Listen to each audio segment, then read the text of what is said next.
The future of mental health is multipolar, what Japan can teach us about healing. Hello everyone and welcome to Mindfield. I'm your host, Dr. Hugo Gonzales. Every week on Mindfield, we explore the fascinating world of psychology, culture, and human behavior. Together, we ask questions that challenge assumptions and open new conversations. Today, I'd like to invite you to think differently about mental health.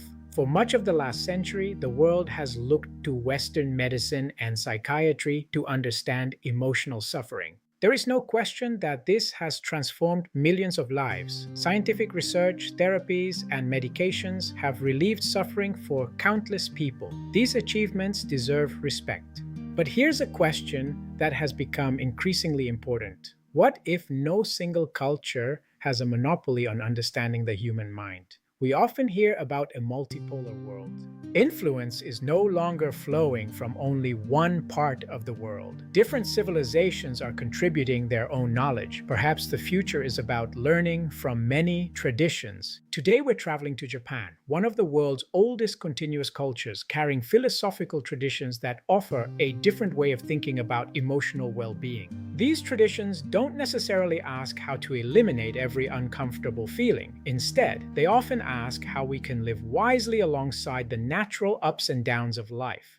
Think about anxiety. When most of us become anxious, our first instinct is to make the feeling disappear. We tell ourselves, I shouldn't be feeling this. We fight it. Ironically, many people discover that the harder they struggle against it, the stronger it seems to become. Over a century ago, Dr. Shoma Morita developed a different approach. Morita Therapy is based on a simple observation. Human emotions come and go, much like the weather. Imagine standing on a beach watching waves roll onto the shore. You wouldn't try to stop the tide. Morita Therapy suggests anxiety isn't necessarily a sign that something has gone wrong. Sometimes it reflects that we're about to do something meaningful. Rather than asking, how do I stop feeling anxious? Morita Therapy encourages us to ask, what needs doing today?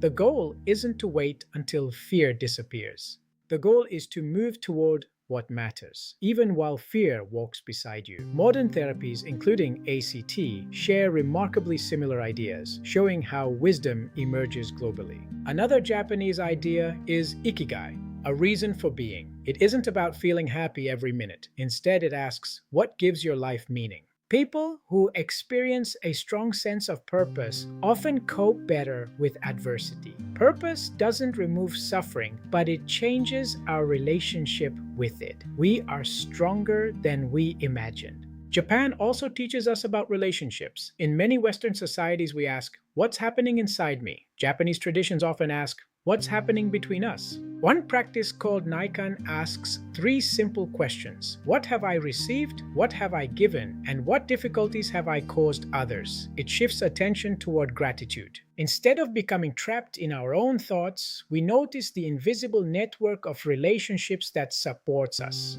Connection is a strong protective factor against mental distress. Nature also occupies a special place in Japanese well-being. Many have heard of Shinrin-yoku or forest bathing. It means immersing yourself in nature with full attention. In today's world of notifications and pressure, healing begins not by doing more, but by slowing down. Spending time in forests reduces stress and improves mood.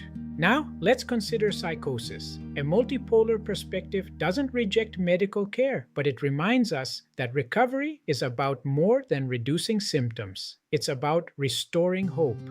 Recovery means rebuilding relationships and reducing stigma. Healing becomes more than a medical process. It becomes a human process. This is the gift of a multipolar perspective. It encourages humility. Instead of asking which culture is right, we ask what each has learned. Western science gives us research. Japan contributes ideas about purpose and harmony. The future belongs to dialogue and curiosity. Every civilization tries to answer the same timeless question. How do human beings suffer and how do they heal? Together, they bring us closer. Thank you for joining me on Mindfield. If today's conversation encouraged you, please subscribe and share. Until next time, stay curious and compassionate. I'm Dr. Hugo Gonzales.